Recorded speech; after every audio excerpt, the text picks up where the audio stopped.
Sound off for Chesterfield.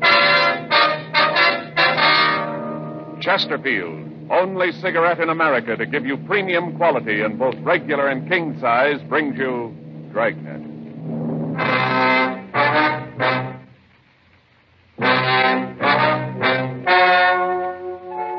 Ladies and gentlemen, the story you are about to hear is true. The names have been changed to protect the innocent.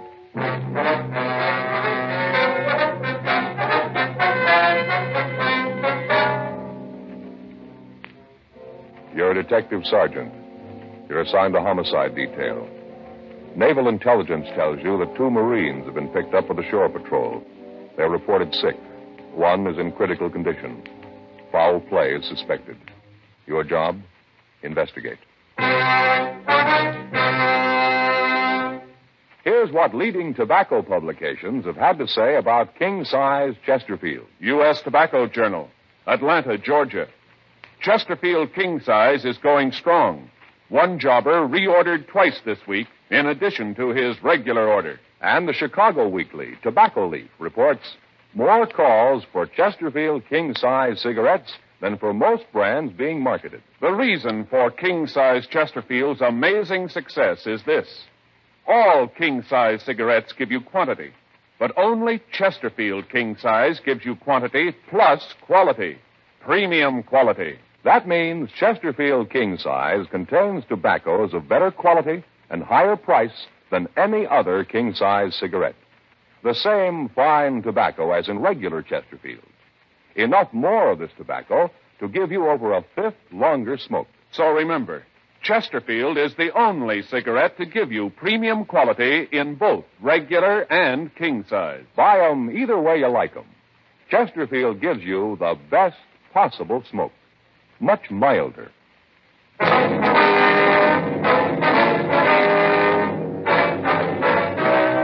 Dragnet, the documented drama of an actual crime.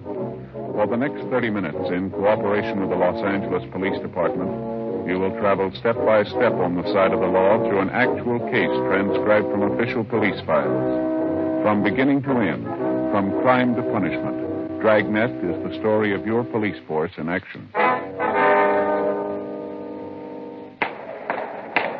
It was Tuesday, July 10th. It was hot in Los Angeles. We were working the day watch out of homicide detail. My partner's Frank Smith. The boss is Captain Lorman. My name's Friday. It was 7:58 a.m. when I got to room 42. Homicide. Morning, Joe. Hi. Just get in? Yeah, Anything in the book? I'm looking. What's the matter? You hacked about something? No. Why do you ask that? Figures you saw about something. What do you take, a sour pill? You keep this up, you won't be asked to pose for toothpaste ads. Oh, that's funny. All right, Joe. Tell your Uncle Dudley. What's the matter? Well, it's that court deal yesterday. It was miserable. Thing you and Gaffney been working out? Yeah, the white glove bandit came up while you were out on vacation. Spent over a month on it. Covered it from every angle. Yeah? Looked like we had the guy any way he turned. We had an idea how much he'd taken on each job. Lee thought he traced him on every move he made on each of the deals. We figured we really had the guy. DA's office thought so, too. They quit him? Yeah. Let him walk right out. 12 men, good and true. Let that cheap hoodlum walk right out on the streets a free man. Well, that's the way it goes sometimes. Is there Mr. Friday here? Yes, sir. I'm Friday. Is something I can do for you? Well, I'm Richard Houston, Naval Intelligence. Deputy Chief Brown directed me to you. I see. Well, it's my partner, Frank Smith, Lieutenant Houston. Yes, sir. Why, sit down, sir. What is it we can do for you? Well, we got a weird one. That's why we thought your department ought to be in on it. About all I can tell you is just the skeleton of the thing. We don't know all the details. We haven't gone into it completely yet. We figured you fellas would like to be in on it from the beginning. Looks like it's going to be a police investigation. Yes, sir. To begin, I should go back 3 weeks ago and tell you the story as near as we've been able to reconstruct it. Yes, sir. Go right ahead. Well, a couple of Marines left the base. They'd just gotten back from Korea, both on a 48-hour pass. We figured they came up here to L.A. They had a lot of back pay in their pockets. We don't know where they started, but they ended up in the chief hotel. We got a call from the shore patrol early Monday morning. They'd gotten a complaint that the 2 boys were causing a disturbance in the hotel. They picked them up and found they both were in a pretty bad way. They had them shipped to the Naval Hospital down at Long Beach. By the time they got there, they were really rocky.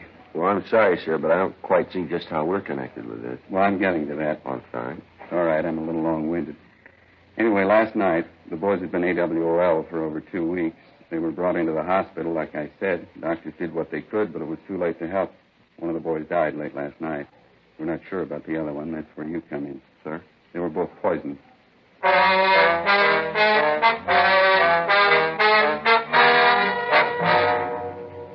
9:06 a.m.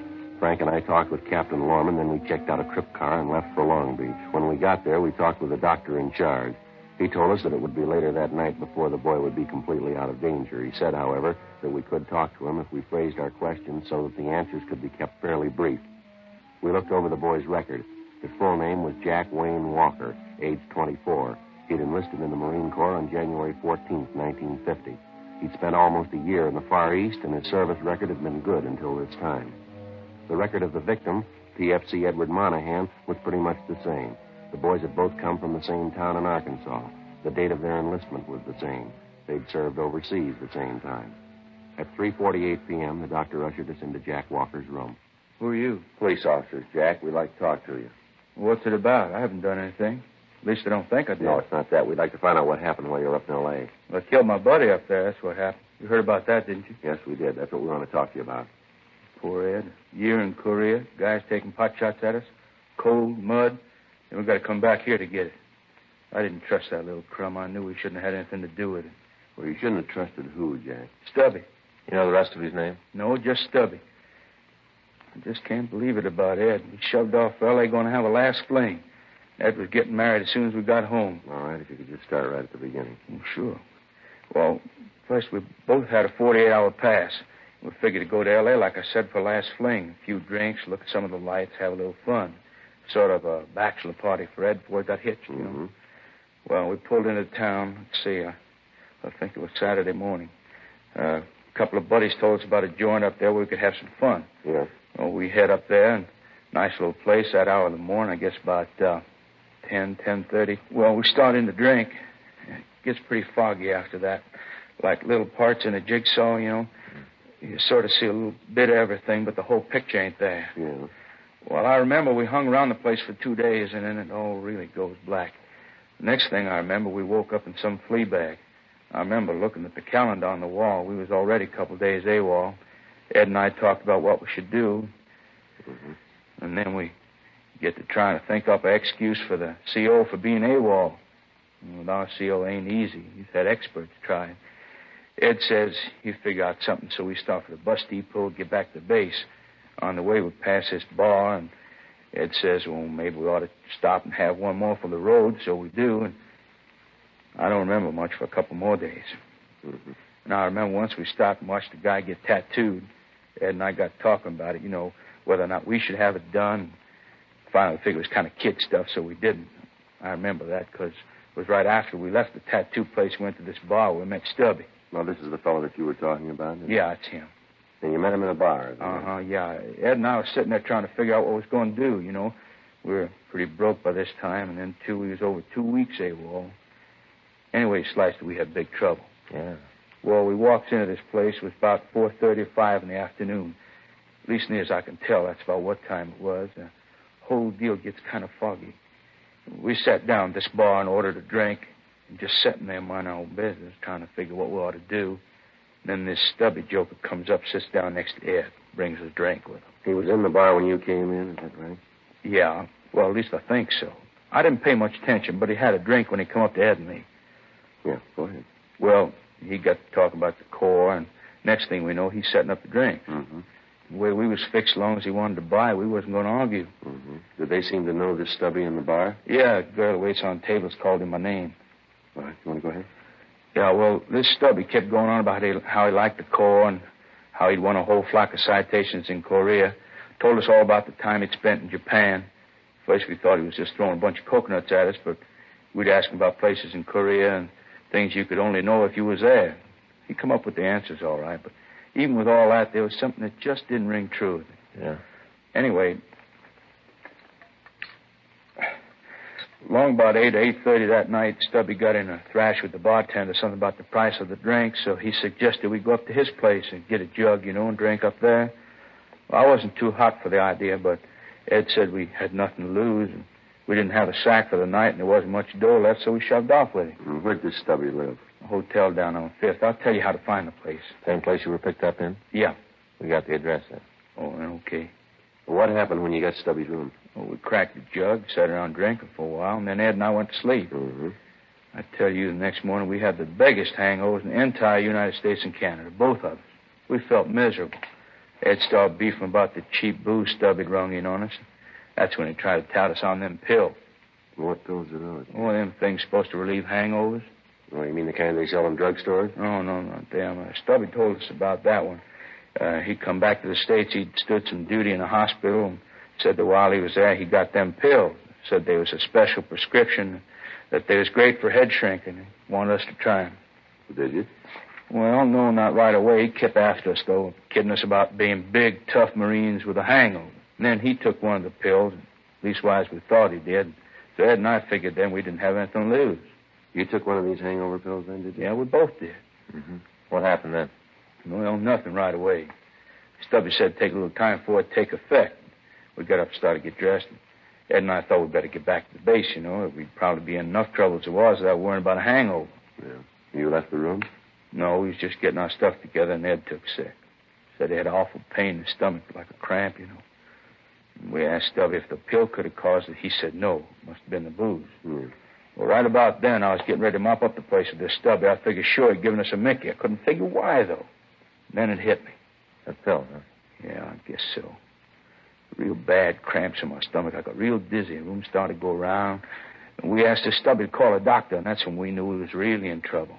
How's that? Well, we knew then he was nuts off his trolley. And neither of us could walk. Ed doubled up and passed out, and I could hardly keep awake. We both just lay there on the floor. I kept asking this bum to get us a medic. Mm-hmm. Did he? No, he just stood there and laughed at us. Laughed like a crazy fool. He kept saying we was big, strong Marines. We should be able to take a little stomach ache without running to a doctor. At no time did he make any attempt to get you medical help? Well, just like I said, he just stood there and laughed at us. Then he got real mean. Got crazy leer on his face. Said he'd show us that he'd fix us up good for what we'd done. Well, what do you mean by that? I don't know. All I thought about was getting Ed and me to a doc. About this time, I didn't much care what the little screwball did. Then it really started harping on how he's getting even with us. I tried to get at him. I'd have killed him if I could have. I tried to get at him, but I fell and went out, I guess. And that's when he said that thing about that we wouldn't be the last ones he'd get. What? Well, he said like this, you guys are the first, just the first. But there's going to be more, a lot more.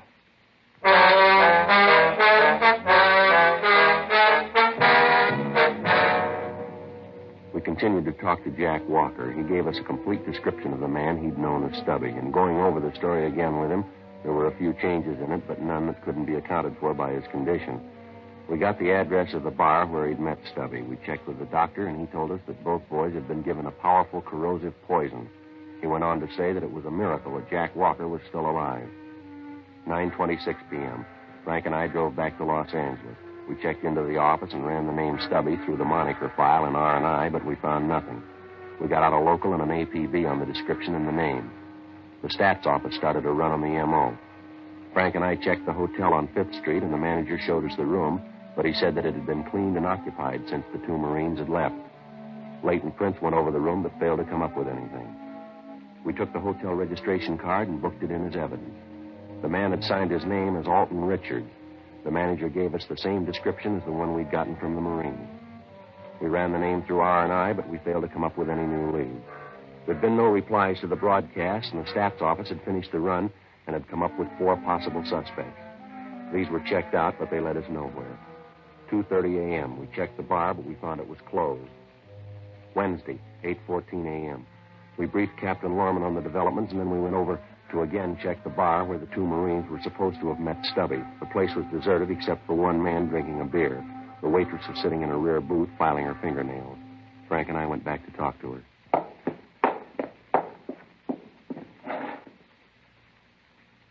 Yeah, something you want? Well, police officers, miss. We'd like to talk to you. Cops, huh? Yes, ma'am. This is my partner, Joe Friday. My name's Smith. Smith. Boy, does that sound phony. Here's my ID card. Yeah, it's Smith, all right. What do you want? Will you mind if we sit down? No, go ahead, live. Thank you. What's this all about? Do you work here, Stubby? Yeah, most of the time. What's your name, miss? Vera. Vera Gay. Well, Miss Gay, were you working here around the 8th, the 9th, or the 10th of July? Yeah, and you can make it Vera. Mm-hmm. You know most of the people who come in here regular, do you? Yeah, I suppose so. Wonder if you'd look at this description and tell us if you know the man here. WMA. What does that mean? White male American. Yeah, WMA. 36 years, 5'7" to 5'9", 155 pounds stubby. Yeah? Yeah, I know him. Comes in here all the time. Nice guy. Loud when he gets drunk. He's always nice to me, though. Tells me I should be in pictures. You know, the movies. Yes, ma'am. Have you seen him today? No, he hardly ever gets in before maybe noon, 1 o'clock. This doesn't bother you, does it? Am I following my nails? Not at all. He does bother some people, you know. Like running a piece of chalk down a blackboard. Miss Stubby, does he have any other name? Did you know it? Yeah, Paul Rogers. That's another one, Joe. No. Well, you want to go ahead, miss? I went out with him a couple of times. Finally gave it up. I couldn't go that route. What's that, ma'am? All he talked about was either him in the Marine Corps and what a big hero he was, or else how he was going to get me in pictures, you know, movies. Yes, ma'am. I didn't come out to California to get in the movies. Well, I came out to be a private secretary, only those jobs are a little hard to get, so I work here. Make enough for coffee and cakes. And when a job comes along, I'll take it. Work in a big office, nice boss. Who knows, he might even marry me. That movie hokum for me, no, sir, not your little Vera. Did you work on the night of the night? It's the night before last? Let's see. Yeah, I was in. You happened to see the Stubby Rogers that night? Well, I got to think about that. Let's see. That was the night we had the fight just before closing. Yeah, he was in earlier. You happen to notice if he was with anybody? What's it all about? He do something you want him for? No, we just like to talk to him. Yeah. Well, if he did anything, we had nothing to do with it. This is a good place. We got nothing to do with the people who come in. Got the price of a drink, they get served. We don't ask for trouble. Oh, we aren't going to cause any trouble, miss. We just want to talk to this Rogers. Yeah, well, as long as we aren't rung into it. Do you remember if he was with anyone? Yeah, he was with a couple of Marines. Left with him, had a beef with Sam. He's the night bartender. Complained that the drinks were too high. I don't know what he was crying about. He's been drinking here a long time. Never had problems before. You saw him leave with these 2 Marines then? Yeah, 3 of them walked out. I think, actually, they sort of floated out. The 2 kids were really boiled. Do you remember what time it was when they left? Oh, that'd be kind of hard to tell. We were pretty busy. Well, it's pretty important, miss. Let me think. I guess maybe around 8, maybe 8:30, around in there. It's just a guess, though. Do you have any idea where this Rogers lives? Yeah, I've been there a couple of times. Hotel on South Hill. Can you give us the address? Yeah, I got it in my purse. I should have known he was a phony, always saying it's how he could get me in pictures, you know, in movies. Yes, ma'am. Don't come that way. Of course, you understand I didn't come out here to get in pictures. I came out to be a private secretary. Here's the address. Here, keep it. I won't be using it anymore. All right, thank you, Miss Kay. Here's our card. If you think of anything more you think we ought to know, we'd appreciate a call from you. Yeah, thanks. Sure appreciate your help. Well, you never know. Maybe I'll need your help sometime. Matter of fact, you might be able to lend me a hand. Producers. You know, movies.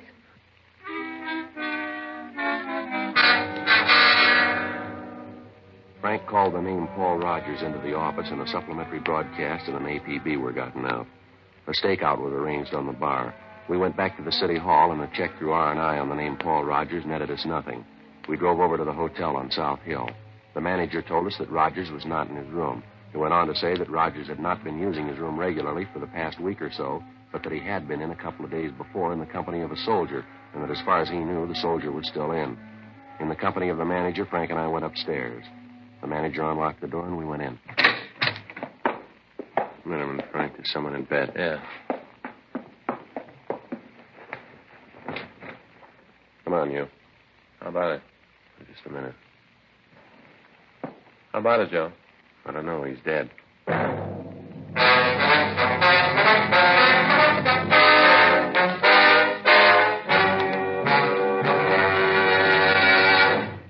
You are listening to Dragnet, the authentic story of your police force in action. And now a report every smoker should hear. Nose, throat, and accessory organs not adversely affected by smoking Chesterfields. First such report published about any cigarette. A responsible consulting organization reports a study by a competent medical specialist and staff on the effects of smoking Chesterfields.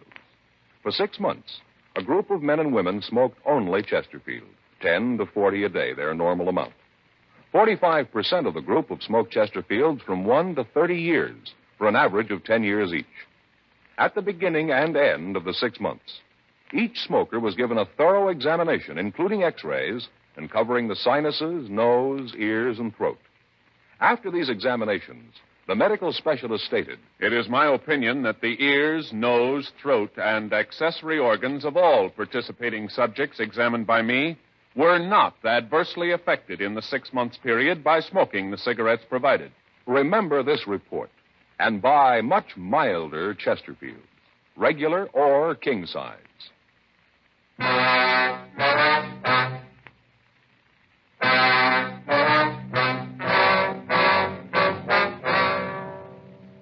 Wednesday, July 11th, 12:40 p.m. We called the coroner's office, then we got in touch with the crime lab and the photographers. After the pictures had been taken, the body was removed. The victim was a soldier in his mid-30s. On the nightstand beside the bed, we found an empty pill bottle and a suicide note.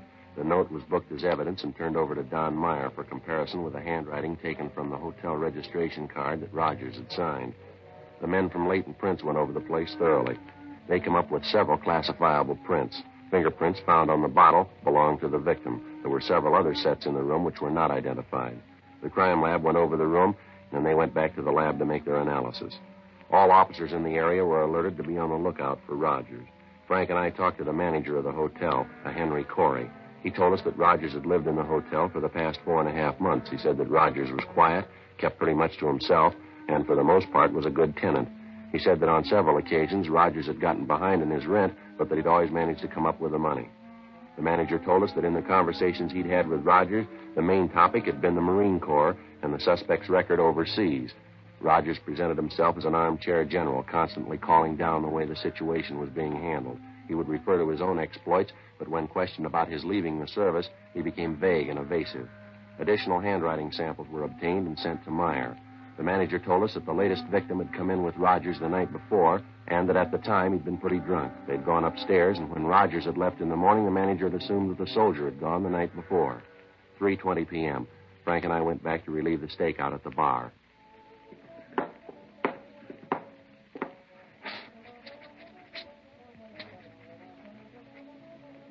Back again? Yes, Miss Gay. Sit down. Thank you. It seems like every time I see you, I'm doing something with my nails. This morning filing them, now I'm filing them again. I'm going to put polish on them after this. I guess you think I'm pretty vain. No, not at all, miss. A new color called Frosted Rose. And pretty? Mm-hmm. Kind of iridescent, what the label says. To sprinkle your nails with stardust. Yes, ma'am. Pretty bottle, too. They sure put things up nice nowadays. Uh-oh, here comes your boy. That's Rogers. Yeah. Yes, Stuffy, what'll it be? Bourbon, Phil. How's it going, Stuffy? Same old six as before. Yeah, pretty dull. You're doing a great business. No, it's early yet. Here's your drink. It'll be 4 bits. There you go. All right, tastes good. All right, Frank, let's go. No trouble now. Not unless he makes it. Hi, fellas. Something you want? You Paul Rogers? Yeah, who are you? Police officers. We'd like to talk to you. I don't want any trouble in No, here. there's not going to be any trouble. Always fights. Why is it everybody comes into a bar and starts fights? Ain't there someplace else to be? All right, come on, Rogers. What for? You got nothing to hold me in. We'll talk to you about that, too. Well, let me finish my drink. No, afraid not. Let's go now. Look, I said I was going to finish my drink. Don't lean. Let's can it, mister, and go. I said I was going to finish my drink. All right, mister, on your feet. Nothing on him. All right, let's take him to the office. Sergeant. Yes, sir. Thanks. Sure appreciate it. Well, what's that? Thought for a minute there you were going to have a fight.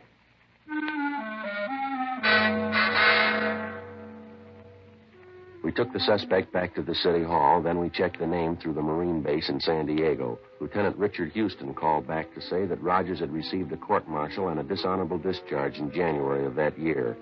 He'd been tried by a military court on a charge of stealing alcohol from the hospital pharmacy and selling it to the patients in the hospital. We stopped in handwriting analysis, and Don Meyer took an exemplar of the suspect's writing. When we checked by the office, there was a message from Sergeants Bill Cummings and Harry Hansen stating that their investigation had shown that the death of the soldier in Rogers' room was suicide beyond any doubt. 7:46 p.m. Frank and I talked to the suspect in the interrogation room. Terrible thing, treating a veteran like All right, this. let's save it, Rogers. There's a few questions we'd like some answers to. I got nothing to hide. All right, what were the conditions of your discharge from the Marine Corps? What do you mean? Did you get an honorable discharge or a dishonorable discharge? I had a little trouble. Lousy officers never did understand what the problems of the enlisted man were. What do you do for a living, Rogers? I work. Where? Around. You have a steady job? What do you mean steady? One you've held for, say, more than 6 months? Haven't been out of the service that long. Where'd you serve in the Corps? Japan, Korea. How long are you there?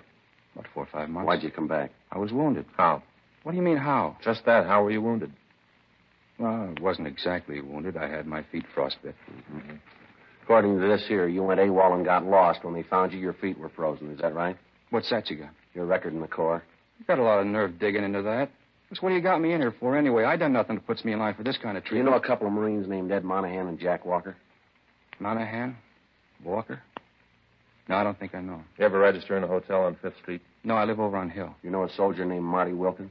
What's he got to do with it? We found him dead in your room. You're cracking up. Yeah, sure, Rogers. We just dreamed we found that body.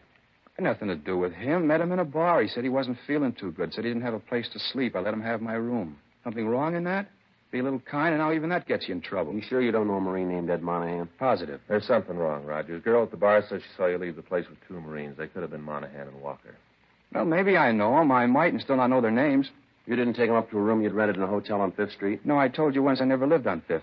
Checked with our handwriting man. He says your writing matches some samples we found on the hotel register. Maybe I write like somebody else. No, we don't think so, mister. How about Jack Walker? Maybe you know him, you just didn't remember him. No, I keep telling you I don't know them. Vera says you do. Well, she's lying. Is she? Sure she is. She's trying to save her own skin. From what? She doesn't want to stand a rap for murder, can't you see?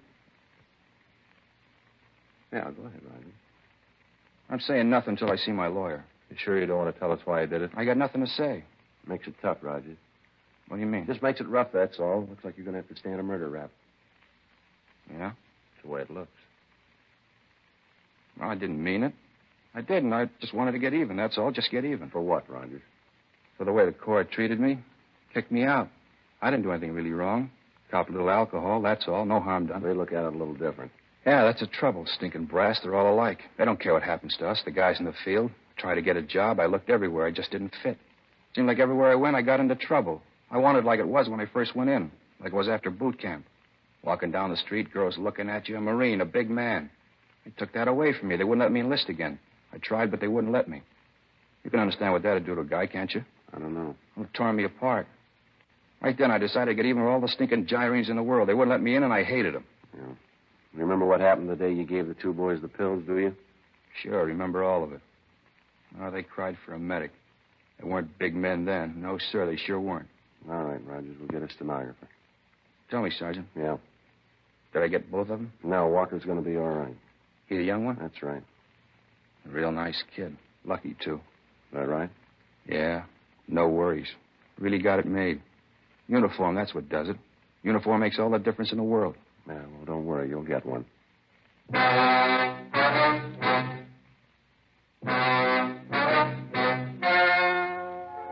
The story you have just heard was true. The names were changed to protect the innocent.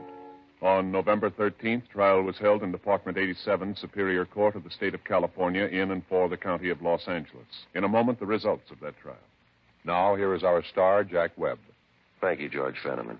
In modern crime detection, the working detective depends on scientific research. He relies on the services of trained experts in ballistics, communications, fingerprints, to name just a few. He's interested only in facts. And as a smoker, you should be interested only in facts. That's why the report you heard earlier is so important to you. Nose, throat, and accessory organs not adversely affected by smoking Chesterfields. First such report ever published about any cigarette. Remember it. And next time, buy Chesterfield. Regular or king size, premium quality Chesterfield gives you the best possible smoke.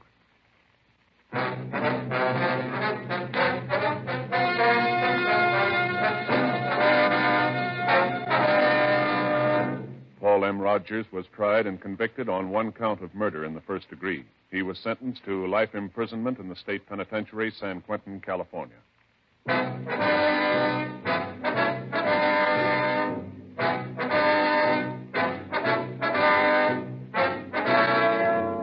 You have just heard Dragnet, a series of authentic cases from official files. Technical advice comes from the Office of Chief of Police W.H. Parker, Los Angeles Police Department. Technical advisors, Captain Jack Donahoe, Sergeant Marty Wynn, Sergeant Vance Brasher. Heard tonight were Ben Alexander, Virginia Gregg, Jack Crucian. Script by John Robinson. Music by Walter Schumann. Hal Gibney speaking. Sound off for Chesterfield. Either way you like them, regular or king size, it's possible smoking. Much milder Chesterfield. Chesterfield has brought you Dragnet, transcribed from Los Angeles.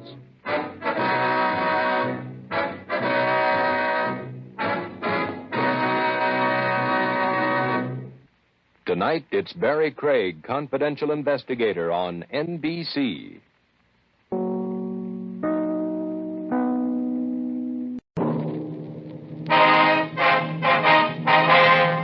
Sound off for Chesterfield. Chesterfield, only cigarette in America to give you premium quality in both regular and king size, brings you Dragnet.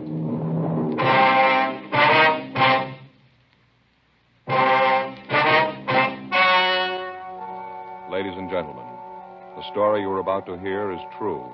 The names have been changed to protect the innocent.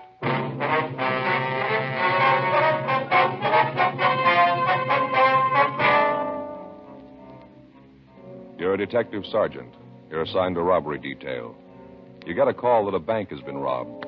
From the M.O., you know the job was done by a professional. He's made good his escape. Your job? Get him. Here's what leading tobacco publications have had to say about regular and king-size Chesterfield. U.S. Tobacco Journal, Boston, Massachusetts. Chesterfield cigarettes in the new king size is still maintaining large turnovers in this area. Dealers report that sales continue to climb on this size, and it seems that volume on the regular size has climbed to new heights with its new big brother. And Tobacco Leaf reports from Chicago. More calls for Chesterfield king-size cigarettes than for most brands being marketed. The reason for king-size Chesterfield's amazing success is this. All king-size cigarettes give you quantity, but only Chesterfield king-size gives you quantity plus quality, premium quality. That means Chesterfield king-size contains tobaccos of better quality and higher price than any other king-size cigarette. The same fine tobacco as in regular Chesterfield.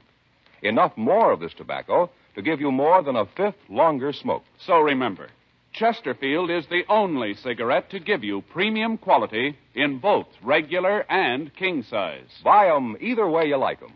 Chesterfield gives you the best possible smoke. Much milder.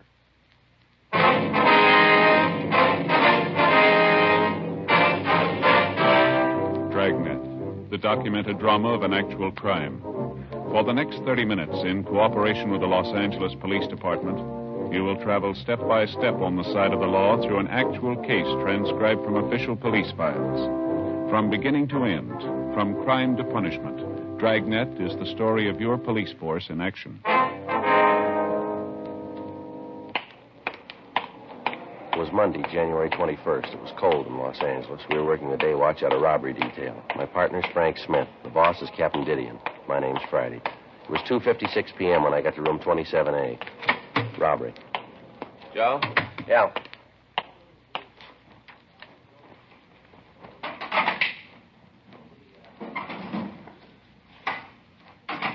Sure cold out.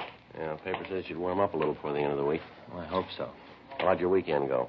Don't bring it up. What happened? At my house, there's only one thing that could happen. What do you mean? My brother-in-law, Armand. All the time, he just sits around the house, sits there and reads those detective magazines. Doesn't he work? If he's ever held a job, he's kept it a secret. Just moves around between the relatives. This year, it's Faye's turn. He just sits around all day, huh? Yeah. Reads those detective magazines. Always sending for those books that are sent in the plain wrappers. You know, the ones that tell you how you can have a business in your own home. Yeah, I know what you mean. Well, this time he really did it. He sent for one that tells you how to go into the house cleaning business. Yeah. I thought at first it might be a pretty good deal. You know, if it worked out, he could give Faye a hand with a house. Uh-huh. Well, Saturday morning, the book gets to the house with all the formulas and instructions for making the cleaners for the rugs and the upholstery. Yeah. First off, he borrows $5 from me to buy the stuff to mix the formulas. Then he goes to the kitchen and takes all of Faye's good pans to mix up the goop in. It smells terrible. Uh-huh. All those bleaches and soaps. And I'm sitting in the front room watching television. All in all, I'm pretty comfortable. Yeah. He comes in, he says the room is filthy, and he's going to clean it. Tells me to get out of the room and that he's going to surprise all of us. Yeah. Well, he did. Faye and I took the kid down to the barber's to have her hair cut, did a little shopping for the weekend. You should have seen the house when we got back, Joe. Just miserable. What'd he done? First off, he wasn't there. Left a note on the kitchen table telling us that he was out for a walk. I kind of figured what had happened, so Faye and me walked into the living room. Joe, you wouldn't believe it. Is that so? Faye almost fainted. Pretty awful, huh? Worse than that. Room was beautiful. Everything in it was clean as a whistle. All spotless. Curtains, carpet, the upholstery, even the tables had been waxed. What's wrong with that? Sounds to me like a pretty good deal. Fay. Well, what about her? Right away, she starts climbing all over me, reads me off for being so mean to him. Says all about how I should be ashamed of myself, said that I should have thought of the house cleaning gimmick myself. I should have given him a hand in cleaning up the place, and that the next day off, we have to do the whole house. I tell you, Joe, no matter what the guy does, it always ends up making me look bad. Well, you say you've only got this year with him, huh? Yeah. Then he goes to Fay's sister in Piedmont. I'll sure be glad when that time comes. Yeah, I don't blame you. Hot shot. I'll get it. ADT 211, bank robbery in progress. It took us a little over 4 minutes to get to the bank at the corner of Lebanon and Broadway. In that time, the bandit had completed the robbery and made good his escape. A radio car had arrived at the scene, and the officers had gotten a description of the car and of the bandit. They'd called the information into communications, and a broadcast was gotten out to all cars in the vicinity to be on the alert for the holdup man. 2:40 p.m., Frank and I arrived at the bank. Back there, bank guard. Yeah. I couldn't help it. What do you want me to do? Try to stop him, have him shoot that gun off? You'd have killed half the people in here. I'm not saying that you should have actually tried to stop him. All I'm saying is that there is something that you should have done. You just stood there and looked at him. You could see the gun. There must have been something you could do. I beg your pardon, sir. You get away. You're probably in cahoots with the robber. You probably came back to get the rest of the money. Well, Gibson, don't just stand there. Stop these men. We're police officers, sir. You see, Gibson, they're police officers.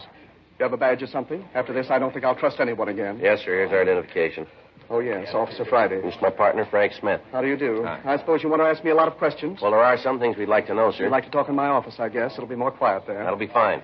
Would it be all right if Gibson came along? I'd like to have him see how a couple of real detectives work. Yes, sir. I think it'll be all right. Fine. Back this way. Oh, Officer Friday, this is Gibson, the bank guard, and I use the term loosely. This is Mr. Jones. That's Smith, sir. Frank Smith. Oh, yes, Smith. Sorry. Go ahead. Just sit down any place. Yes, sir. Thank you. Now, you listen good, Gibson. Yes, sir. Mr. Allen, you were the victim, were you? I certainly was. It was just 3 o'clock.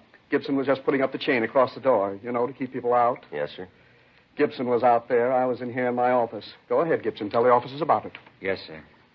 Well, he parked his car right in front of the bank, and when he pulled up, I thought it was a customer trying to get in before the bank closed. I held the chain for him. That was nice of you. What happened then, Mr. Gibson?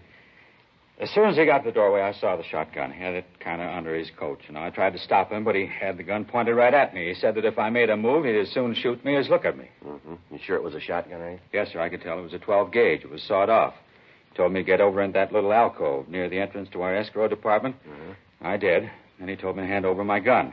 I started to get it out of the holster. I thought that maybe I'd have a chance to surprise him, but he must have known what I was planning. Why do you say that? He told me to face him in the corner. Then he took the gun out of the holster. Mm-hmm. Well, I did what he told me. What happened then? He asked me where the manager was. I pointed out his office. Well, to this time, did any of the people in the bank have any idea what was going on? No, sir. The way he acted, he knew what he was doing. Right off, I knew there wasn't anything I could do. Kept thinking about the people in the bank. That shotgun didn't want anyone to get hurt. The only bright thing he did. All right, you want to go on? What happened then? Well, like I said, he asked where the manager's office was. I showed him, and he told me he wanted me to go back there with him. Uh-huh. We walked back there. He put the shotgun under his coat, and by some miracle, nobody saw it. That's where he brought me into the picture. He just walked in, told me it was a stick-up. He had this little leather bag, the kind a doctor uses. Mm-hmm. He opened it up, told me to walk in front of him. Uh-huh. He made me carry the bag. Kept the gun at my back all the time. I could feel it.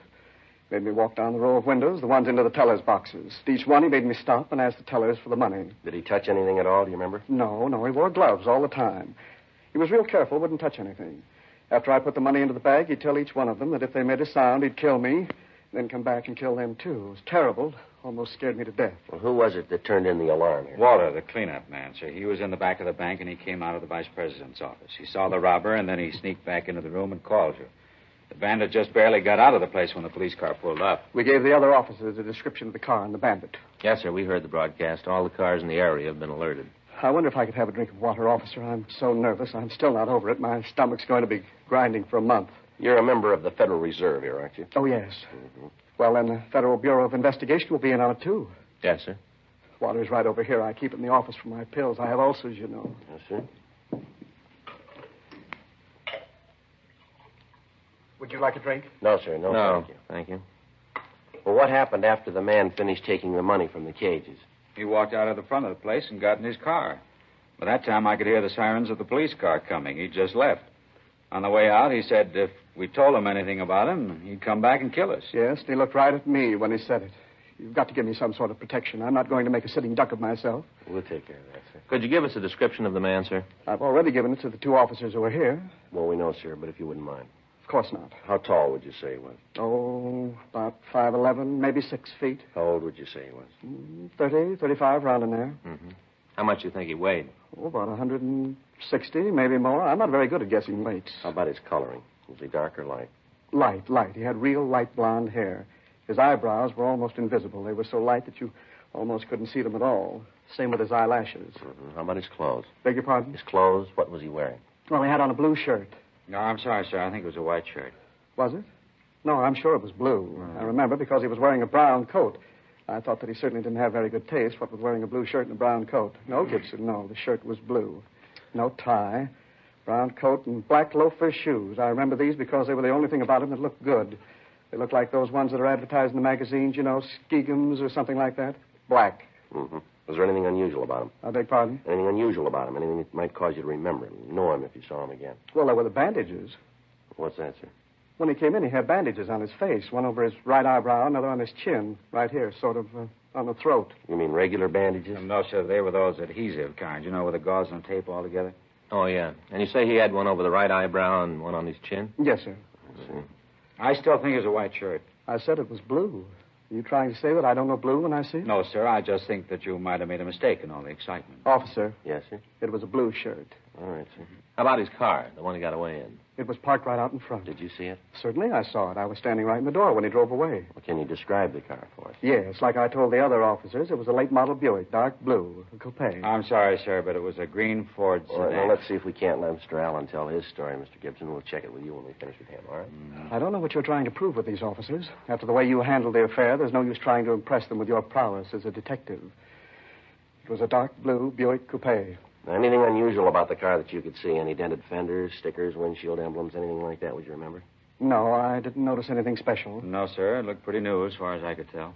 All right, fine. Well, you two gentlemen have helped us a lot here. There are some questions we'd like to ask the other people in the bank. Oh, yes, that's what the other officers said. I told them all to stay. You like to talk to them now? Yes, sir. Fine, I'll send them in here to you. No, we can talk to them out there, sir. Be all right. Oh, fine. Gibson, maybe you can help them. Officer. Yes, Gibson. I didn't want to tell you while we were in there. He'd probably make some remark. I didn't even tell the other officers. It's about the license number of the bandit's car. Did you get it? Well, not all of it, sir. Just the first 3 numbers.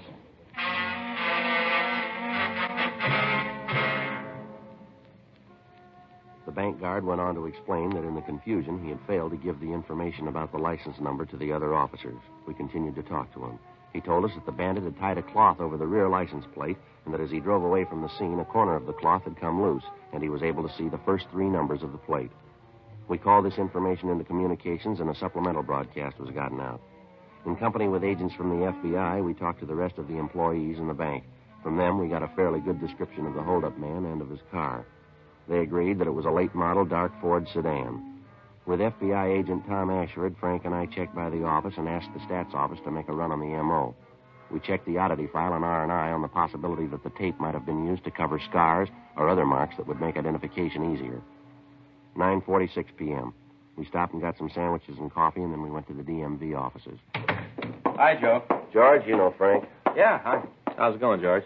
This is Tom Ashford, agent from the FBI. He's working with us on this thing. Oh, hi. Glad to know you. Yeah, same here. Where do we find the files here, George? Oh, what's the number again? 1U5. That's all we have. Not much. Oh, you'll find the files for that number in these drawers here. You know what kind of car it is? Yeah, Ford sedan, late model. We're not sure what year. Uh-huh.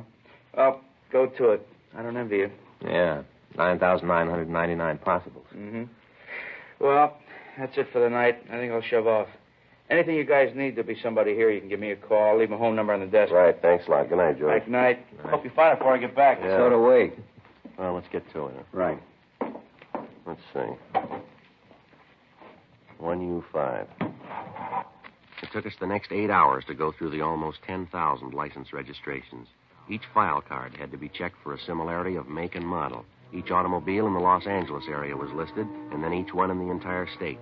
Each of them had to be checked out. 6:02 a.m., Tuesday, January 22nd. We finished checking the files. That does it. I didn't know there were so many cars in California. let alone that many with a license that begins with 1U5 in the Los Angeles area. What's the total, Joe? How's it look? Well, we got a place to start here. 302 names. 6:30 a.m. We checked back into the office, and then we went home to get a couple of hours' sleep. At 8:30 a.m., Frank, Tom, and I met in the robbery office. Captain Didion had assigned 4 other teams of men to work with us. The FBI had also assigned additional agents. The list of possibles was divided up, and we began to check them out. We spent 3 days on it. In each instance, we didn't talk to the person involved directly, but to their neighbors. We didn't explain what it was that we were after, merely that we were conducting an investigation. We ran into the usual false leads, the usual petty jealousies, and the neighborhood feuds. It all served to slow us down and make the job more difficult. There'd been no replies to the local or the APB that we'd gotten out on the car or the bandit. The stats office had come up with 2 possibles on the M.O. These were both checked out, but led us nowhere. We went back to checking out the license plate numbers. January 28th. The names on our list were down to 7. The next one was a Mr. Ivan Q. Field. We rang the bell to the house next door and waited. Yes? Sorry to bother you, ma'am. Police officers, wonder if we could talk to you. Police? Well, what's it about? I haven't done anything. No, ma'am. We'd just like to ask you a couple of questions about your next-door neighbor, Mr. Field. I should have known. I thought a couple of times about calling you about him myself. Miserable man. I wonder if we could come in, ma'am. Might be better than talking on the porch. You just bet you can. Come right in. I'll tell you what you want to know. Thank you very much. What do you want him for? What's he done? Well, we're just conducting an investigation, ma'am. A few things we'd like to know about Mr. Field. Uh-huh. Well, you don't have to play cozy with me. I know what kind of people they are. Can't understand it either. Ma'am? I said I couldn't understand it. His brother's so nice, a real gentleman. Seems hard to believe that they'd even be related, let alone be brothers. Nothing but trouble since he and his wife moved in. You mean it's not their house? Oh, of course not. Don't think either one of them could afford the rent on a one-room apartment, let alone a house. Would you know if they have a car? No, not them. Like I said, I don't think he's ever worked. Just lives off his brother. His brother has a car. It's real nice. What kind of a car is it, ma'am? Do you know? Yes, it's a Ford. Do you know what model? Model? Yes, ma'am. Is it a coupe or a sedan? Oh, sedan. Real nice. Sort of a dark green. Only I guess it really isn't dark. Then it isn't light, really. It's just green. Pretty, though. Yes, ma'am. Do you know if Mr. Field is in right now? Yes, I think so. I saw him out in the backyard a couple of hours ago, him and his wife. She was prancing around in one of them skimpy little sunsuits. Terrible. No decency at all. I tell you, officer, neither one of them's any good. Do you know what Mr. Field does for a living? Oh, you mean does he work? Yes, ma'am. Oh, no. At least I've never seen any indication that he does. All he does is just sit around the yard and throw rocks at my cats. It's terrible. That's what I was going to call you about. Isn't there a law or something about throwing things at poor, dumb animals? Yes, ma'am. Of course, cats aren't really dumb. Lots of times I think they're a lot smarter than some people I know. I wonder if you could describe Ivan Field for us, ma'am. Oh, sure. He's kind of a little man, not very big. About how tall, ma'am? Oh, maybe 5'7". How about his coloring? You mean his hair? Yes, ma'am. Dark, very dark. It lets us out. It looks that way. Well, thank you very much, ma'am. Sorry to cause you all this trouble. Oh, no trouble at all. Are you going to arrest him now? No, ma'am. Well, why not? What about the rocks and my cats? Well, I think the SPCA are the people you want to talk to on that. Well, all right. But I tell you right now, Mr. Field isn't going to like it. He likes my cats. He isn't going to like the idea at all when he hears about it. Just wait until he gets home. I'll tell him about his brother's been acting. Well, just a minute, ma'am. Yes? You mean that the man living next door isn't Ivan Field? No, I didn't say it was. It's his brother, Harry. Brother? What's the matter with you, young man? Don't you hear well? Everything I say, you ask me to repeat. Well, I don't mean to, ma'am. It's just that I want to be sure of what you say. What's going on here? First you ask me a lot of questions about Mr. Field, and then I tell you that he isn't home. He and his wife went back east for the holidays. They haven't come back yet. While he was gone, he said that his brother could use the house. I thought at first it would be nice. Then I found out. Harry is nothing like his brother, nothing at all. Well, I wonder if you could describe him for us. My, you want to know about everybody, don't you? Well, we'd just like a description of Harry Field, ma'am, that's all. Well, he's taller than Ivan. Harry must be close to 6 feet. Doesn't look anything like Ivan in any other way. Ivan's dark and Harry's light. His hair almost doesn't have any color. He's real blonde. How long ago did they move in? Well, now, let me see. Elizabeth, that's my Persian cat. Well, Elizabeth had her last litter in December. December the 12th. Harry and his wife moved in the next morning. I remember that because I was up most of the night with Elizabeth. She didn't need me. Awfully independent. But it was the morning that they moved in. Oh, I remember it well. Elizabeth had 6 little kittens. It was December the 13th when Harry moved in. And they've been using Ivan Field's car? Oh, my, yes. Hardly a day goes by but what they don't drive it somewhere. I wonder if we could use your phone, ma'am. Oh, sure. It's on the table there in the hall. Thanks. I'll check the name through R&I, Joe. Okay. Would you happen to know if this Harry Field has any marks or scars on him? Well, now, let me see. I think so. Seems to me that I saw him and his wife out in the backyard one day. He was wearing swimming trunks, and she was in one of those sun suits I told you about. Disgraceful. Yes, ma'am. Well, it seems to me that he had a scar on his leg. Yes, just above the knee. I think it was the right leg. No, what I meant, ma'am, was does he have any marks on his face, on his forehead, or on his chin? No marks. No. Oh, wait a minute. The other day I noticed he had a cut over his right eyebrow. Looked like he'd been in a fight. Probably a drunken brawl. Joe? Yeah, anything? Talked to Cunningham. He checked the name. Looks like it might be the same one. What's that? They paroled a Harry Q. Field from San Quentin. Description checks out. When did they parole him? December 10th last year. Did a term for robbery.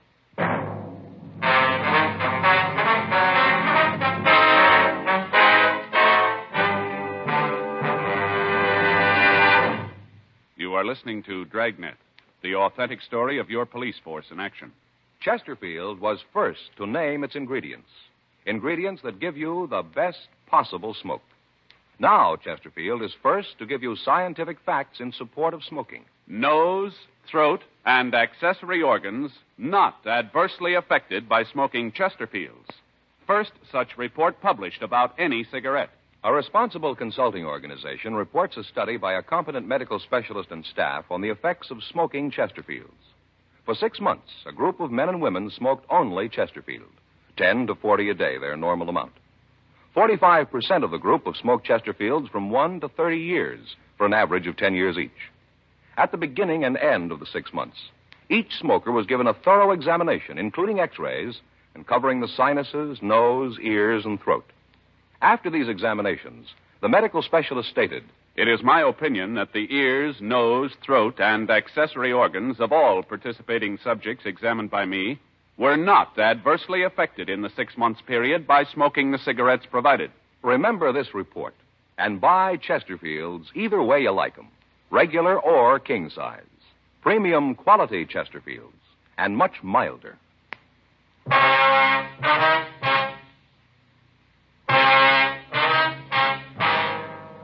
January 28th, 4:30 p.m. We called the office and told them of the latest developments. Tom Ashford called the local FBI office, and arrangements were made to take Harry Field and his wife into custody. A further check on him was made through R&I, and we found that his record listed 4 arrests for armed robbery with only 1 conviction. He spent 4.5 years in San Quentin before he'd gotten his parole. The name of his brother was also checked. He had no previous record. The car in Field's driveway matched the one used by the bandit. 5:12 p.m. The men from robbery arrived, and the plan for taking Field was formulated. The working detective knows that to successfully apprehend an armed and dangerous suspect, he must act quickly and employ the one big advantage on his side, the element of surprise. By moving rapidly before the suspect becomes aware of any attempt to apprehend him, the officer, in many cases, can not only avoid bloodshed, but can often have a better chance of preserving any and all physical evidence necessary to prosecute the suspect. 5:36 p.m. We were ready to move in. All set, Joe. The men are around back. Good. No indication he knows what's up. The lights are still on. Let's hope it stays that way. Officer? Mr. Friday? The Jenkins woman. Yeah. Officer! Ma'am, would you mind keeping your voice down? We don't want Field to know we're here. Well, I'm not talking loud, but there's something I want you to know. Well, it'd be better if you went back into your house, ma'am. Just stay there till this is over, will you? That's sort of what I want to tell you about. Ma'am? Well, I got to thinking, and I figured maybe Harry wasn't too bad a sort after all. We don't want to be rude here, but I think it'd be better if you go back in your house. All this talking's liable to let him know that we're here. But that's just it. I don't want anybody hurt, so I called him. What? I called him. Told him he didn't have a chance to give himself up. Unknowingly, Mrs. Jenkins had made it impossible to take the suspect without violence. By warning him, she had put him on the alert. We had no alternative now but to apprehend him as best we could. 5:40 p.m. Caleb and Crowley are covering the back. Other fellows are covering the side windows. All right, let's go.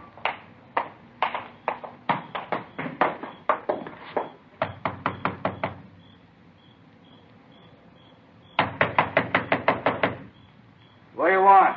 Open up. Come on, Field. We want to talk to you. Yeah, I'll be there in a minute. Take it easy. Open up, Field. Police officers. All right, I'll be there in a minute. Let's go. He's stalling. All right. It's locked. Come on, let's hit it. All right. All right, stand Hey, still, what are you mister. doing? The fireplace, Joe. I'll get it. Guys on parole. You cops won't leave him alone. I'm straight. Bag's full of money, Joe. Partially burned. My money, I could do what I want with it. You bet you can. Hands behind you. Come on. I'll shake him down. All right.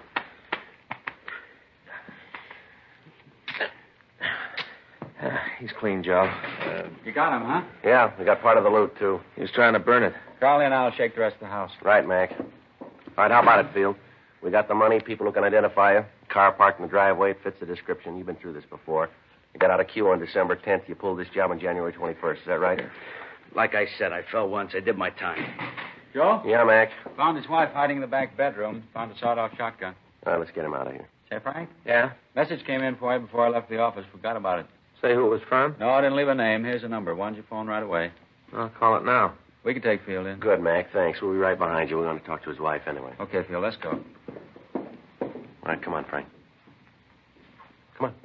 Hollywood 24709. I don't know anybody with that number. Well, the simple way to find out is to call him. It's kind of late. Well, go ahead and call him anyway. Yeah, here's the phone. I'll check with you later, Joe. Frank. Right, Tom. We'll check you. Bye, Tom. Come on, let's go. I want to use the phone. Oh, yeah. Go ahead. You got a dime? Just a minute. Yeah. I'll leave it for the call.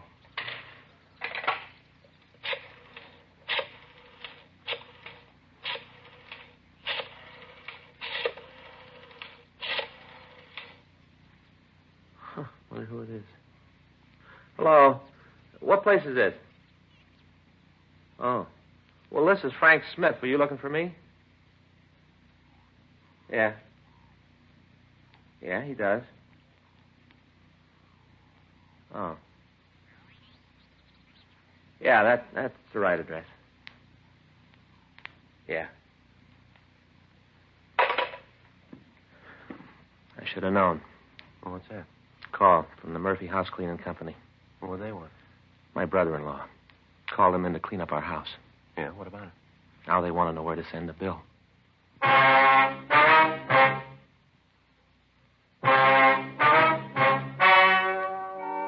The story you have just heard was true. The names were changed to protect the innocent. On February 19th, trial was held in federal court, City of Los Angeles, State of California. In a moment, the results of that trial. Now, here is our star, Jack Webb. Thank you, George Fenneman. Before a case goes to trial, the working detective has to get all the evidence. He interviews witnesses, takes statements, checks and rechecks. He tries to get all the facts. As a smoker, you too should be interested in facts. You should know Chesterfield is first to give you scientific data in support of smoking. Nose, throat, and accessory organs not adversely affected by smoking Chesterfield. The first such report ever published about any cigarette. Remember that. And next time, buy Chesterfield. Get 'em regular or king size. You'll find premium quality Chesterfields give you the best possible smoke.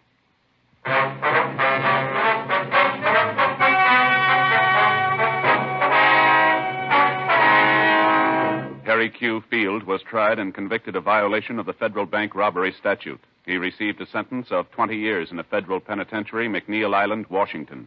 Investigation showed his wife, Dora Field, was not implicated in any way in the robbery.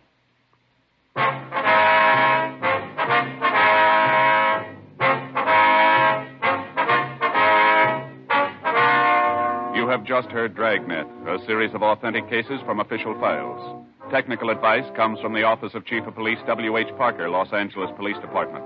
Technical advisors, Captain Jack Donahoe, Sergeant Marty Wynn, Sergeant Vance Frazier. Heard tonight were Ben Alexander, Whit Connor, Jack Crucian.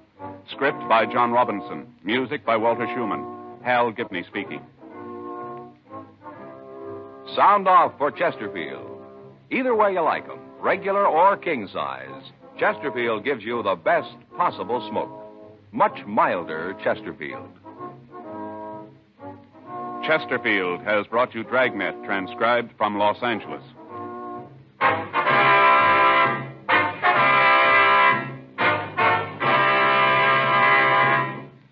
Tonight, it's Barry Craig, confidential investigator on NBC.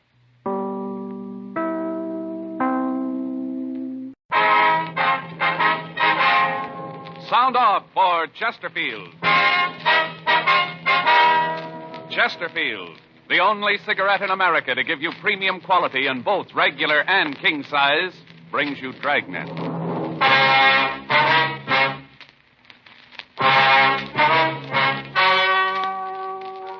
Ladies and gentlemen, the story you are about to hear is true.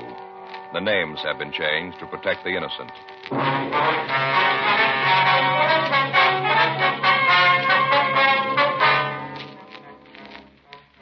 You're You're a detective sergeant. You're assigned to homicide detail. You receive a call that a fatal accident has occurred at a Hollywood motion picture studio. Your job? Investigate.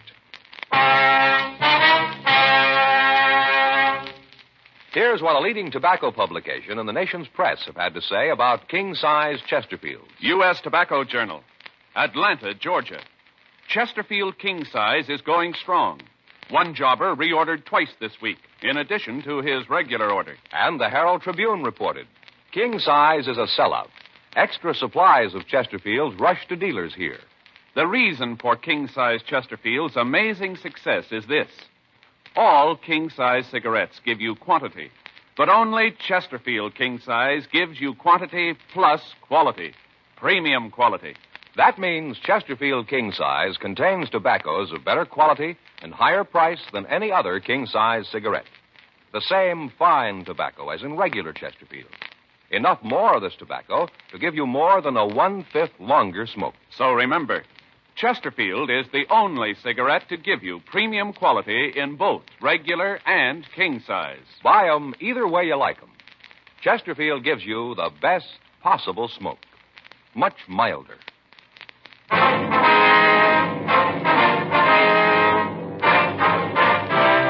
Dragnet, the documented drama of an actual crime. For the next 30 minutes, in cooperation with the Los Angeles Police Department, you will travel step by step on the side of the law through an actual case transcribed from official police files. From beginning to end, from crime to punishment, Dragnet is the story of your police force in action. It was Friday, August 5th. It was warm in Los Angeles. We were working the day watch out of homicide detail. My partner's Frank Smith. The boss is Captain Lorman. My name's Friday. It was 2:25 p.m. when we got to the Winton Picture Studios. Stage 2. Better check the guard over there. Yeah. Yes, can I help you? Police officers, about the accident, where do we find Mr. Adams? Oh, yeah, he said look for you. Let me see. I saw him around here a minute ago. Oh, there he is, over there by that office set. See him, the one in the blue suit? One with the gray hair? Yeah, that's him. Thank you very much. I know. You can check with the office. If they can come up with an idea, I'll go for it. All I know is that we got to have this turkey finished. Yeah, something you want? Yes, you Gerald Adams? That's right. Police officers. My ID card. Oh, yeah. You're Friday, huh? Yes, sir. It's my partner, Frank Smith. Yeah, how you doing? Hi. How much you know about this? Well, doctor down at Georgia Street told us that Henry Wilson had an accident. Is that right? Yeah, he was the director. At least he thought he was. I wonder if we could see where the accident happened. Yeah, sure. Over in stage 1, just across the way. Hold on a minute, will you? I'd like to talk to Sam for a minute, try to get things organized here, get things moving. Yeah, go right ahead. Just wait here. I'll be right back. Okay. Quite a place, huh, Joe? Yeah, a lot of room. It's a big stage, isn't it? Yeah. You know, all this, the average person doesn't stop to think about it. What's that? You know, a fellow lays out 85 cents to see a movie. Never thinks about all the people, all the equipment that goes into making it possible. Yeah. I'm sorry to keep you waiting. Terrible thing. We're 12 days behind schedule now. This will probably knock a couple more days off. Exec's going to scream like an eagle when he sees what this opus is costing. Here, right through the story. Right. One's right over there. Yes, sir. Wonder if you'd mind filling us in on this thing. Yeah, sure. What can I do to help? Well, if you can tell us how the body was found, who found it, how the accident occurred. Well, as near as I can figure, it must have happened about 12:10, 12:15. Crew had broken for lunch. Most of them were over at the commissary. I came down from the office and wanted to talk to Henry about tomorrow's schedule. Wanted to try to change some of the shots, make it more simple. He wasn't in the lunchroom, so I went ahead and had lunch. Uh-huh. About, I think it was about 12:40, Al Evans, the greenery man, came in and told me he'd found Henry's body. A lamp had fallen on it. Darn fool yelled so loud that everybody in the place heard him. I see. Well, I came right over. First, it looked like Henry was dead. He'd lost a lot of blood. Felt his pulse. Found out he was still alive. That's when I had the ambulance called. Here we are. Go right in. Thank you. Over here by the house set. Yeah. At the time those big doors were open, the green men were putting in the shrubbery here. After I found out about the accident, I had the doors closed so people wouldn't be roaming in and out. Are the doors usually left open? Usually are. When there's no shooting on the stage, when we're using it, they're closed. Mm-hmm. Now, right here is where he was found. You can see the lamp, but the sun arc must have hit him right about here. Poor guy. Yes, sir. Is that where the lamp fell from, up there? Yeah. Yeah, there you can see on the scaffolding where it was. Between the babies, there's space there. Who puts the lamps up there? Well, it's in the gaffer's department. He's in charge of them. Wonder if we could talk to him. Yeah, sure. He's over on 2. I'll call him. Thank you. Big lamp, huh? Yeah. Sure smashed up, isn't it? Gee, that thing must weigh a couple £100. Yeah, look up there. It's quite a drop. Figure it's about 40 feet up there. What do you think? Oh, yeah, that anyway. He's on his way over. What's your position here, Mr. Adams? I'm production supervisor, unit manager. A lot of names for it. I try to take care of the running of the company as far as this one picture is concerned, make out the budgets, work on the schedule, the directors, things like that. Mm-hmm. Really hard to say just what my job is, so I do a little of everything. Yes, sir. You fellas from homicide? Yes, sir, that's right.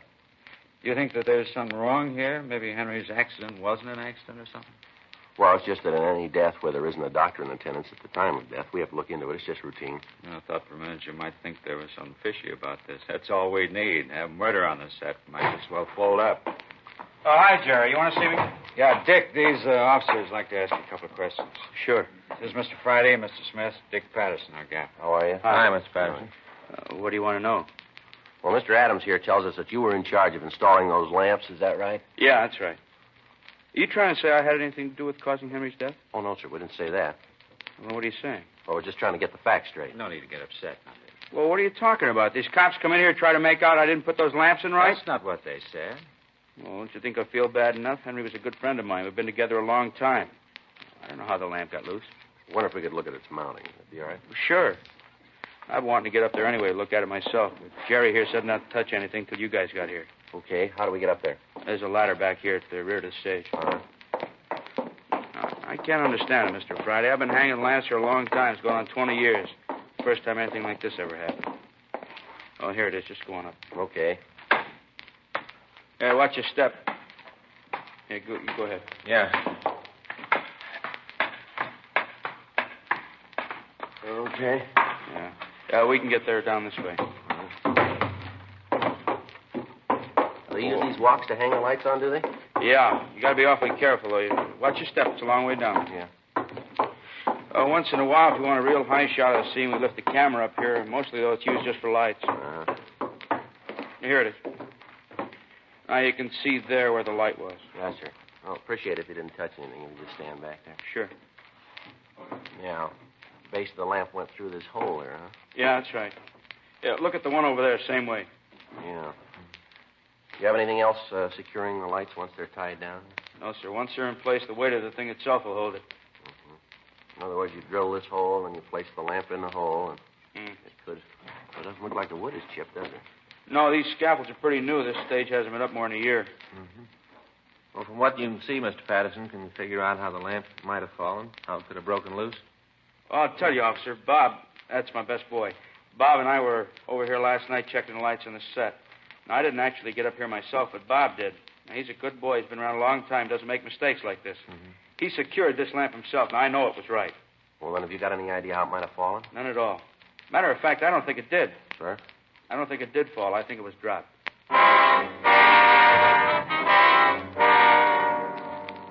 3:15 p.m. Frank and I went back to stage 2. We talked to Bob Murphy, the best boy, and got the same story from him. He said that he'd secured the lamp in position himself and that as far as he was concerned, it could not have fallen. He agreed with Dick Patterson that the lamp must have been removed from its place and either dropped or was thrown at Wilson. At this point, there was the possibility that the death was not an accident. We asked the unit manager to assign one of the studio police to guard the scene of the accident, and then we called the crime lab. Dean Bergman lifted several clean prints from the broken lens of the lamp. Bob Murphy's fingerprints were taken, and they matched those found on the lamp. There were no other prints on the glass. The men from the crime lab found a small piece of blue cloth on the mounting of the lamp. Lee Jones put it in an envelope and gave it to me. At 4:20 p.m., we talked to Gerald Adams in one of the portable dressing rooms. I just can't believe it. There were a lot of people in town that didn't like Henry, but I don't think there was anyone that'd kill him. Was there anyone in the company that he had any disagreements with, would you know? What do you mean? Well, anyone he had quarrels with, arguments, would you know? Well, I guess Sam would be the most likely. They argued all the time. Sam? Yeah, Sam Phillips. He's the first assistant director. Real talented guy. Been at it a long time. He and Henry worked together for a long time. They're always arguing. I guess if you didn't know them, you might think they were serious. But here in the company, we all knew. We understood. Understood what? Well, Sam's been in Hollywood almost since it was. He began as a prop man, worked his way up to be a cutter.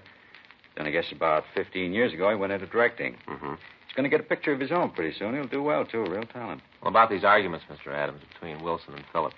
Well, to understand him, you'd have to know Henry. He was one of the first directors in pictures. Came out here from New York even before Sam did.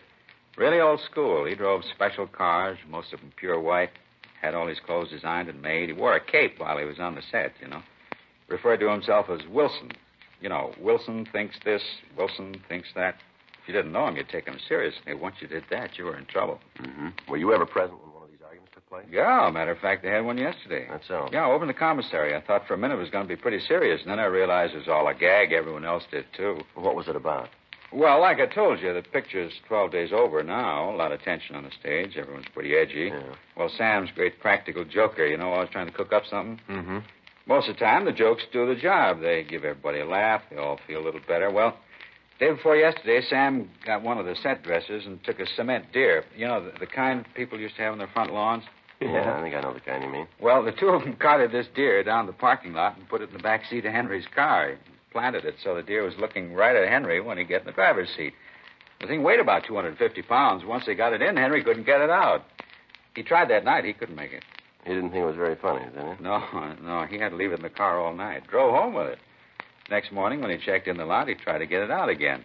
While he was trying, the horns on the thing tore up the upholstery in his car, really ripped it up to pieces. Oh, I'll be darned. Well, finally, Henry got a hammer and broke the thing up.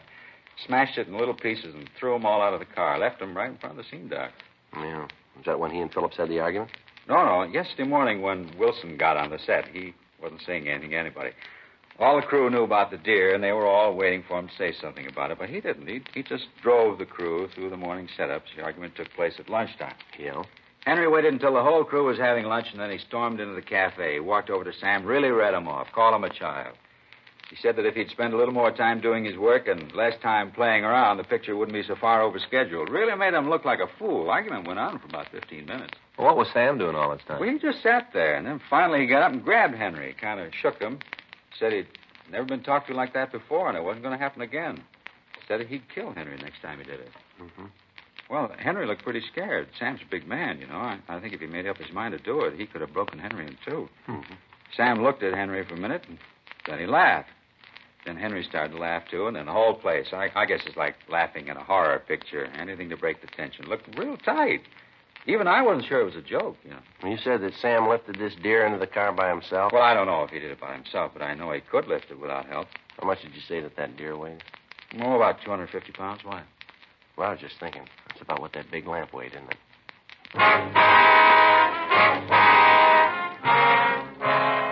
3:45 p.m. Frank called the office and had R&I run the names Sam Phillips and Henry Wilson. Sam Phillips had been arrested once for disturbing the peace. He'd gotten drunk in a nightclub out on Sunset Boulevard and gotten into a fight. The report said that it had taken both of the arresting officers to subdue him and take him into custody. There was no record on Henry Wilson. We continued to talk to the crew. Each one of them told us about the arguments between Phillips and Wilson, but most of the people we talked to didn't share Adams' idea that the arguments were just a joke. The script girl told us that on at least 3 occasions, members of the crew had to keep the men apart, and that Sam Phillips had said he'd kill Wilson. We asked each of them if they'd seen anyone enter or leave the stage at approximately the time of the accident. None of them had. They explained that Wilson had been trying to pick up time, and that as soon as they'd finished one shot, he was yelling at them to get ready for the next one. 4:22 p.m. We talked to Sam Phillips. Sure, we had some beefs. None of them were serious, though. Well, how about this fight you had in the commissary yesterday? You mean the thing about the deer? Yeah? Well, that didn't mean anything. Oh, I admit I was pretty sore for a minute, but right away I knew Henry wasn't serious. Even if he was, I guess I can understand it. Must have made him pretty sore to see his car ripped up. Did you lift that deer into Wilson's car by yourself? Yeah, I had one of the set dressers with me. He kind of steered the thing in. Sure looked kind of funny. Mm-hmm. You sure you weren't over on stage 1 today? Positive. You got any idea of how that light got loose and fell? No, I've been in the business a long time. That's the first time I've ever known a lamp to fall. They've been tipped over when on a floor stand, and I've seen them broken when the set is moved. I've never seen one drop like that. Do you have any idea how this could have happened then? Not the slightest. You're a first assistant, is that right? Yeah. How long you been in this job? Oh, I guess about 15 years now. I was a cutter for a while. Took a big cut in salary to go into directing. Figured it'd be a way to get a picture of my own. A lot of directors come from the cutting department. That's so? Yeah, they do. I didn't care much for it, though. I like to be on the set. See things happen. I like the activity. Mm-hmm. Did Wilson know that you wanted to be a director? Yeah, he said that if I stayed with him, he'd try to get the producers to give me a picture. Matter of fact, I kind of thought I might get this one. Is that right? Yeah. I was in the pre-planning stages. They hadn't assigned a man to it yet, and Jerry and I both wanted it. Jerry? You mean Adams? Yeah, he wants to be a director, too. It's funny. I guess everyone wants to be a director. Jerry's been trying for a long time. I don't think he'll ever make it, though. All right. Yeah, he's too valuable as a unit manager. Yeah. Was Adams very upset when he didn't get this picture? No, I was pretty sore. I told Jerry about it. He just sat back and said that's the way things are and that it doesn't pay to fight the front office. Mm-hmm. Did you say anything to Wilson about how you felt? Yeah, I told him. Said I thought it was real unfair. Said I thought he could have done something about it. What did he say? He told me to be patient. My time would come. Do you know if there was anybody on the lot who might have wanted to kill Wilson? No. Oh, there might have been some people who didn't like him very much, but you run into that in almost every picture. You know, little jealousies. That right? Yeah. You really think he was killed, huh? Well, it could have been, yeah. Sure hard to believe. We've been making pictures about this for a long time. You know, murders. But now that it's right here, really on the set, it makes you feel you can just check ahead in the script and find out who the killer is. Read about the ending. Kind of seems just like another picture. Yeah, I suppose so. Yeah, come in. Oh, I'm sorry. I didn't know you had somebody here with you, officer. That's all right, Mr. Patterson. What is it? I wonder if I could talk to you? Sure. Well, it's kind of private. Well, if you're through with me, I'll get back to work. No, you just wait. I'll be right back. Here, we can step out here. Okay. Now, what is it, Mr. Patterson? Well, I feel like a real idiot. I should have remembered it when you talked to me before. What's that, sir? Well, I remember just before the company broke for lunch, Sam gave me a note. Said I should give it to Wilson. Mm-hmm. Did you see what it was? No, it was folded up. Had Wilson's name on it. I didn't pay much attention to it. Well, did you give it to him? Yeah, he read it, and then he said he had to leave the set for a few minutes. Said he'd be right back. He left the stage then? Yeah. Where was Sam at this time? Oh, I don't know. You see, he gave me the note just outside the door to the stage. I was bringing in some more lights, and right after he handed it to me, he left. Uh-huh. Headed for stage one.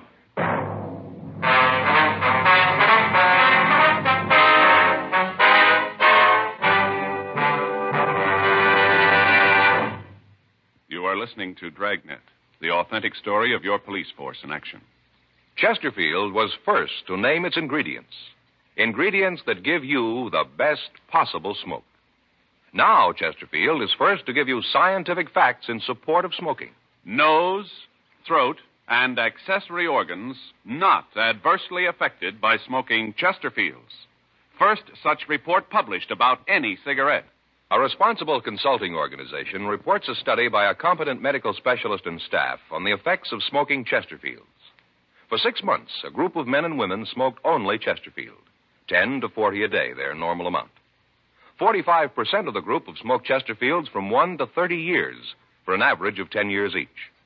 At the beginning and end of the 6 months, each smoker was given a thorough examination, including x-rays, and covering the sinuses, nose, ears, and throat. After these examinations, the medical specialist stated, "It is my opinion that the ears, nose, throat, and accessory organs of all participating subjects examined by me were not adversely affected in the 6 months period by smoking the cigarettes provided." Remember this report, and buy Chesterfields either way you like them, regular or king size. Premium quality Chesterfields, and much milder.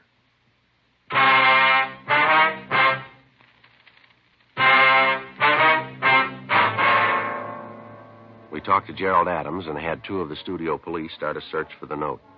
Frank called Georgia Street Receiving Hospital and asked if the note had been found on the body of Henry Wilson. The doctor told us that he didn't know and that the dead man's personal effects had been turned over to the coroner. We called them and they told us that there was nothing of that description found. While the search for the missing note went on, we continued to talk to Sam Phillips. The whole idea is crazy. I told you I wasn't near stage 1 at all this morning. How about the note? I don't remember any note. Well, the gaffer says you gave it to him. Told him to give it to Wilson. He's crazy. If I had a note for Wilson, I'd have given it to him myself. I'm with him all day. I've got no reason to have someone else deliver messages for me. Well, then you deny giving him the note, is that right? Well, certainly. All right, mister, we'll let you know just how you stand. We got a witness who says you were seen going to stage 1. A couple of minutes later, a man is killed on the same stage. You admit that you've had arguments with Wilson. Seems like you might have had a motive for killing him. I told you I didn't go near the place. Hey, wait a minute. Yeah? I know what's happened. What's that? Well, when Dick told you he saw me heading for stage 1, he probably saw me heading for the office. I have to pass near the stage to get there. Matter of fact, I even cut through it once in a while. Did you happen to cut through it today? No, at least I don't think so. That's pretty important that you remember. I'm trying. Let's see. I know what you guys think. I don't know how to show you that you're wrong. Well, can you come up with an explanation for the note? Well, I'm trying to tell you I don't know. Yeah, that's what he's talking about. What? I did give Dick a note. Yeah. Told him to give it to Henry. What was in it? Well, I don't know. I didn't even read it. Then you didn't write it? No, I found it in my desk when I was up in the office this morning. I figured that someone had put it there thinking I'd see Henry and give it to him. What time did you find it? Let's see, I guess it was about 9 or so. Guess I put it in my pocket and then forgot all about it. And just before I went up to the office to tell him that we were breaking for lunch, I remembered it. I gave it to Dick and told him to hand it to Henry. That's what the note's all about. Right after that, I went upstairs. Mm-hmm. Do you always tell the office that you're broken for lunch? Yeah, most of the time I phone, but today I went up myself. I've been kind of expecting a letter from my family back east, and I thought it might be in, so I wanted to check the morning mail. Got any idea who might have put the note on your desk? No, I just found it, tucked away in the corner of the blotter. I really didn't look at it. I was in a hurry. Wanted to finish lunch so I could get back on the set. We have a lot of work to do this afternoon. Did you see Wilson after you left the stage? No, I looked for him at the commissary, but he didn't show up. And the greenery man came in and said that he had the accident. Uh-huh. You recognize the handwriting on that note? No, all I saw was the name, that it was for Henry. Come to think of it, though, I do kind of remember that it was familiar handwriting, thinking I'd seen it someplace before. You remember where? No, I wish I could. Have you found it yet? No. Wilson must have dropped it someplace here, though. It wasn't on his body. I wonder if you'd take a look at this. What's that? Well, the crime lab crew found this on the stage, caught on the lamp that killed Wilson. Looks like the material they make suits out of. Yeah, from inside the cuff. See? See the little zigzag mark where it's been cut? Uh-huh. You ever see this type of material before, Sam? Let me see. Looks like it came from a blue suit, huh? Mm-hmm. Good material. Sure an odd color. Yeah, I think I've seen a suit like this. I think I saw it this morning. Yeah? Oh, yeah, sure. Jerry Adams was wearing it.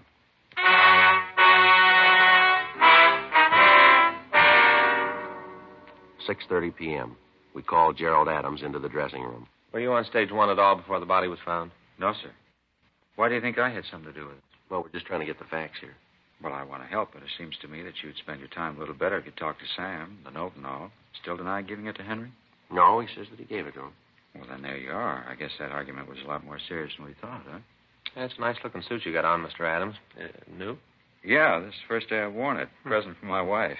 Pretty blue. I don't usually care for blue, like brown, gray, mostly. Wife's been trying to get me to wear blue, so she got this suit for me. Yeah, looks like it's made pretty well there. Yeah, it is. She had my tailors put it together. I didn't even go down for a fitting. Needs a few things done to it, like the shoulders pulled in a little. I don't much care for padding in the shoulders, Mm-hmm.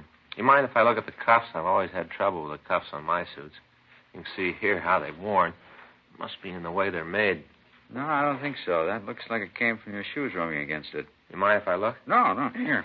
Yeah, it sure is beautiful material. Yeah, she sure got good taste. Of course it should be. She paid $180 for it. Wow.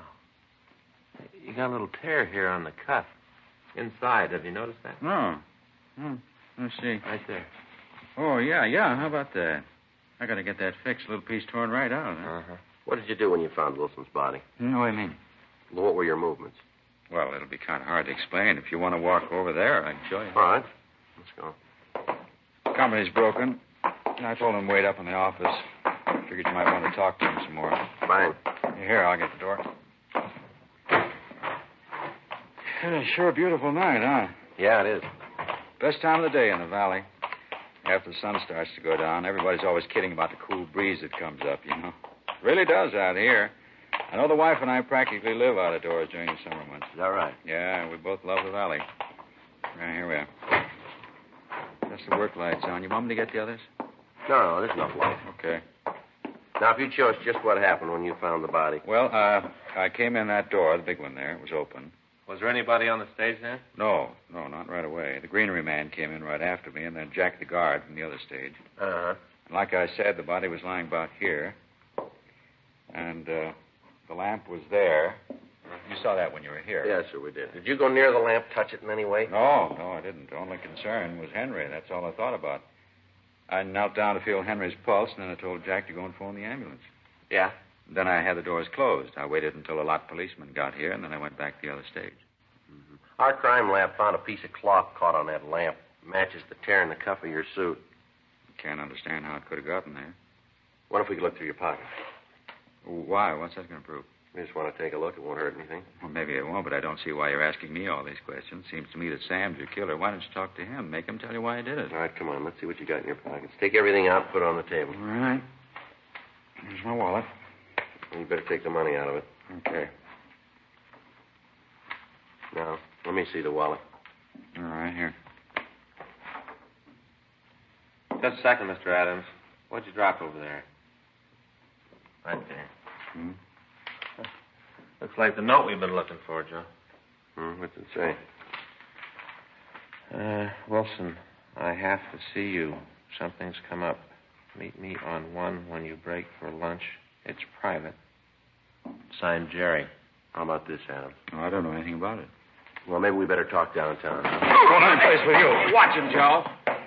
He's going up that ladder. All right, give it up, Adams. There's no place to go up there. Stay away from me. Come on, Adams, give it up. He's not coming down. Well, he can't stay up there long. Why don't you shoot me? I'm not going to do what you say. Go ahead and shoot me. What for? You're not going anyplace. How about it, Adams? Why'd you do it? He had it coming. All his life stepping on people. This picture was mine. They told me it was. And he took it away from me just because he wanted to be a big man. This was my picture. He took it. All right, come on down. I'm going to stay up here. You suit yourself. We got lots of time, Adams. Can't you just go away and leave me alone? You know better than that. You killed a man. Now, come on. You either come down or we'll come up. What do you think, Joe? Yeah, give him a minute. He wants to be a director. Yeah. Let him figure out the ending.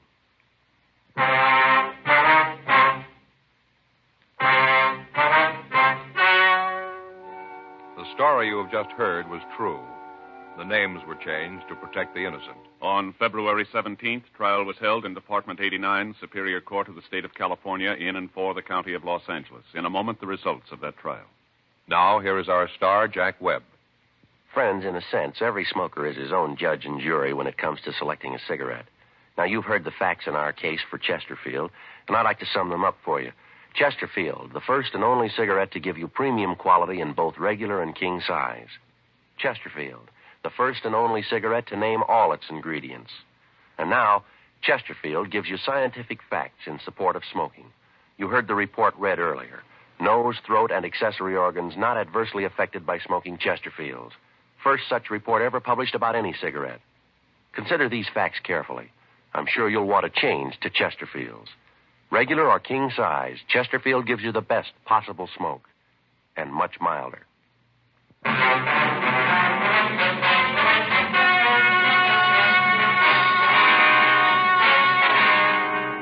Gerald S. Adams was tried and convicted of murder in the first degree. He was sentenced to life imprisonment in the state penitentiary, San Quentin, California.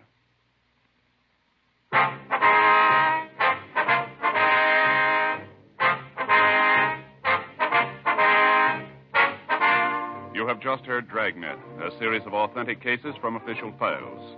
Technical advice comes from the Office of Chief of Police W.H. Parker, Los Angeles Police Department. Technical advisors, Captain Jack Donahoe, Sergeant Marty Wynn, Sergeant Vance Brasher. Heard tonight were Ben Alexander, Whit Connor, Jack Crucian. Script by John Robinson. Music by Walter Schumann. Hal Gibney speaking. Sound off for Chesterfields. Either way you like them, regular or king size, Chesterfield gives you the best possible smoke. Much milder Chesterfield. Chesterfield has brought you Dragnet, transcribed from Los Angeles.